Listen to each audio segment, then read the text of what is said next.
Hey guys, welcome back to my channel. This is Every Virginia. Karibu sana. Thank you so much for liking, sharing, subscribing, and just sharing with your friends. So karibu sana. So this day I'm gonna be discussing about how to get over your ex 101. So I do have a few tips here and there about you being able to get over your ex. So tune in and listen close.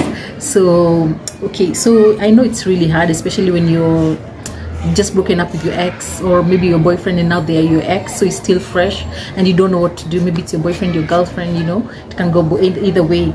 So it's really hard to just forget about this person, because you've developed feelings for this person over time. Maybe you've dated for 6 years, you've dated for 2 years, you've dated for 1 year, even if it's 2 weeks, the feelings are valid. So it really hurts, and just getting over that person is really hard. So I'm just gonna give you a few pointers on how maybe you can be able to navigate the point of moving on. So my first point is that if you can go no contact, the better.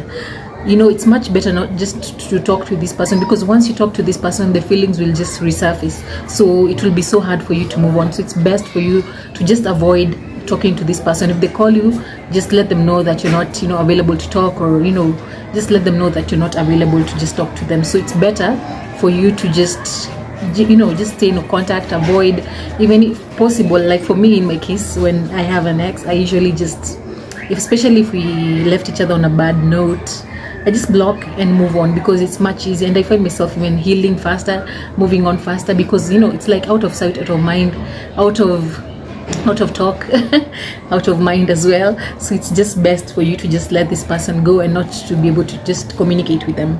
And I know some people always say, oh, it's good to just to continue talking to your ex.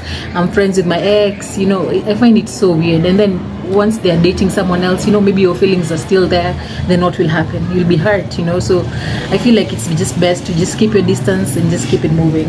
And the other point is that get rid of things that remind you of him or her. How us ladies, we love getting the guy's jumper. There are always things here and there about the other person. There are always traces of the other person. So it's always good to just get rid of them if you can.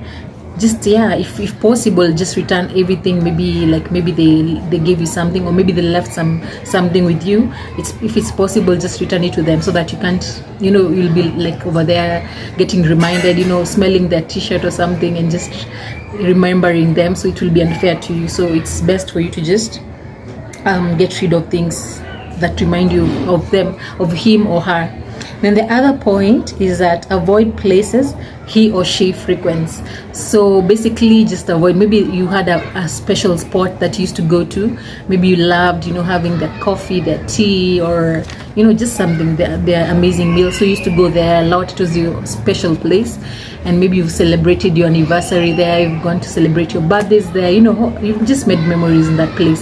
So it's best for you to avoid that place, especially if you know that there's a likelihood of you bumping into them, because it will just bring back memories, and it will just make it difficult for you to move on.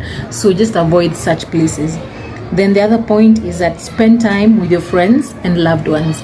So basically just spend time with your friends, the people who really love you and cherish you, so that you can be able to even fill that void that it was left by that person. So just surround yourself with positive energy, people who love you, people who care about you, and you'll feel much better. Just make sure your friends are there you can vent to. Maybe have one friend that you really trust, talk to them, just tell them how you're feeling, just let it out. Like, it's a process for you to be able to heal. So just allow yourself to just feel those emotions. All right.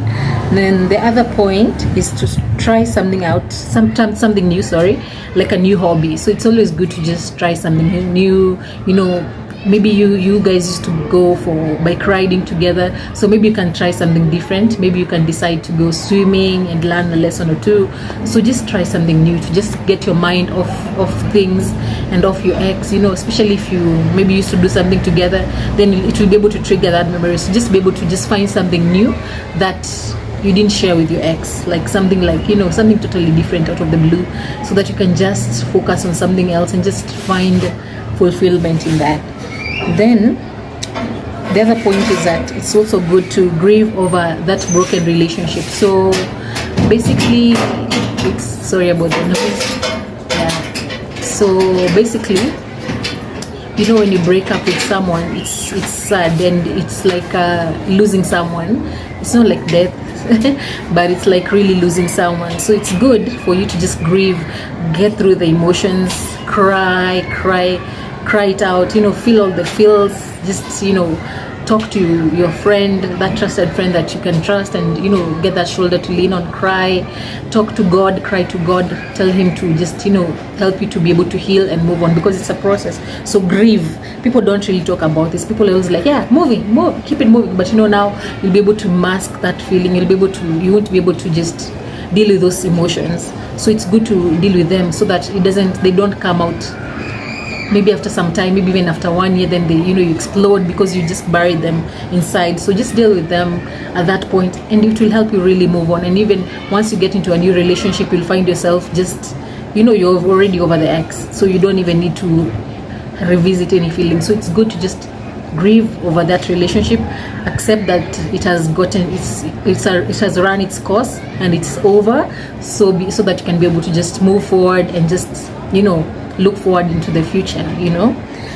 Yes, the other point is that forgive her or him, especially if they were the ones at fault. So if this person really hurt you, maybe they did something to just warrant the breakup. Maybe for example, they maybe cheated on you, then it's best for you to just forgive that person and just move on. Don't keep it inside, and, you know, don't hold grudges. That's why you find so many people are there hurting, and you move on and hurt the next person who maybe is an angel to you, and then you end up hurting this person, and you end up even, you know, like you end up just in a cycle, because you're always like feeling bad because of the hurt. So it's just best for you, it's good for you to forgive people. By the way, if you forgive someone, it actually is good for you. It's not beneficial to the other person. It's actually good for you, because you'll be able to move forward, you'll be able to heal, and you won't be able to carry any baggage with you. So it's best to just forgive that person. Yeah, and I'm not saying like forgive them and take them back. If you feel like this relationship wasn't good for you, it was toxic, then it's just good for you to just forgive the person and just let it go, you know. Then the other point is you can write down in your journal. Yeah, so I used to be scared about journaling. I used to be like, oh, what if someone finds my journal? What if someone takes that and just gets into my mind and sees what I'm talking about or something of that sort. So I used to be like that, but it's good. It's actually therapeutic if you just decide to write down your feelings. You know, day one of today we're broken up, maybe you can just write down all the feelings you're feeling. Maybe today it was a sad day, like just process that emotion by journaling, and you'll find yourself in a much better place after that, you know, after that. And also, I think this is another point, I didn't put it down, but I feel like I should add it. If you feel like it's really a burden, you know, some breakups are really nasty, and you feel overwhelmed, you feel like the world is almost over, you feel like, you know, you can't even take it anymore, and you just, you know, you're feeling like it took a toll on you. Maybe it was, you invested a lot of time with this person, and you expected to maybe marriage, you know, maybe you had dated for 6 years and you're engaged to be married, but that something happened and the engagement was called off. So it's best for you to seek a professional advice. Maybe you can go to a counselor just to be able to just help you with that process of just healing and just getting over that breakup. Yeah, so if you can seek counseling, then it will be good for you, so that you can be able to move forward and just find yourself, just love yourself, and just know that there's still hope after that. After the breakup, there's still hope, and you can be able to meet so many people, so many better people who are just gonna be there for you and who will love you and cherish you. So this has been your girl, Everly Genia. Thank you so much for tuning in. As usual, continue to like, share, subscribe, and just share it to your friends.